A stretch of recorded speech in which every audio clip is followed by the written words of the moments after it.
Bon, moi je dirais que les agents IA, c'est comme des élèves. Les modèles IA que tu construis, c'est comme des élèves comme ça là. Imagine un élève, tu dois apprendre ton élève, tu dois former ton élève pour qu'il puisse réussir l'examen. Avec les modèles IA, c'est la même logique. Tu dois apprendre au modèle pour qu'il puisse te donner de bons résultats. En fait, il n'y a aucune différence pour mieux comprendre les agents IA là. Tu fais comme si, avec les agents IA, c'est comme si tu es en train d'enseigner un élève. La manière dont tu enseignes un élève, c'est de cette même manière qu'on enseigne un agent IA. Imagine par exemple, tu veux enseigner un élève, tu lui donnes beaucoup d'exercices pour qu'il corrige ses exercices. Tu vois, non? Tu l'entraînes sur beaucoup d'exercices pour qu'il puisse les maîtriser. Avec un agent IA encore, c'est la même chose. C'est les données. Tu lui donnes les données pour qu'il maîtrise les données. Dès qu'il maîtrise les données, tu lui donnes beaucoup de données. Comme un élève, tu lui donnes beaucoup d'exercices. Et puis ton objectif avec ton élève, tu ne veux pas qu'il maîtrise les exercices que tu lui as donnés. Imagine par exemple avec un élève, tu lui donnes des exercices comme ça.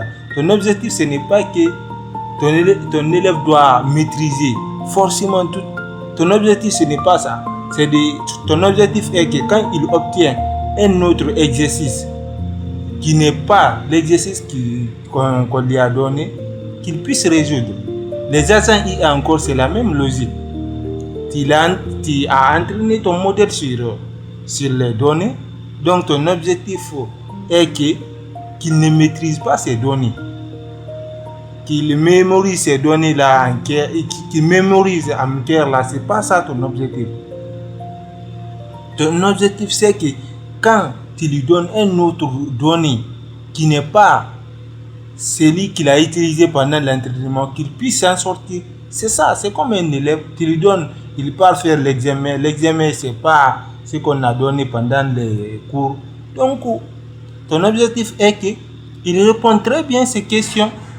Donc, c'est la même logique avec un modèle IA. Avec un modèle IA, c'est la même logique. Il apprend pour qu'il comprenne. Par exemple, quand on prend l'exemple au niveau d'équilibrer les données là. Par exemple, avec ton élève, tu es en train de l'enseigner, par exemple, il y a beaucoup d'exercices. Par exemple, si c'est en maths, par exemple, c'est la partie numérique et la partie géométrique encore. Il est en train d'enseigner sur ces parties-là.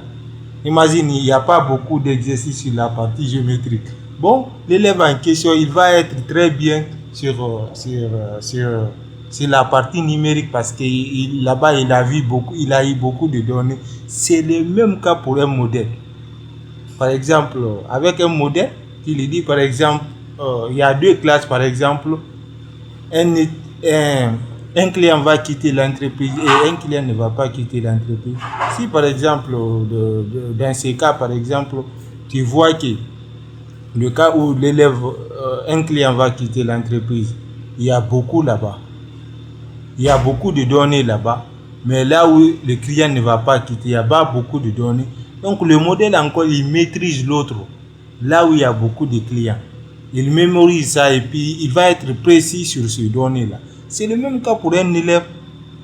C'est le même système. Avec les agents IA, c'est le même système.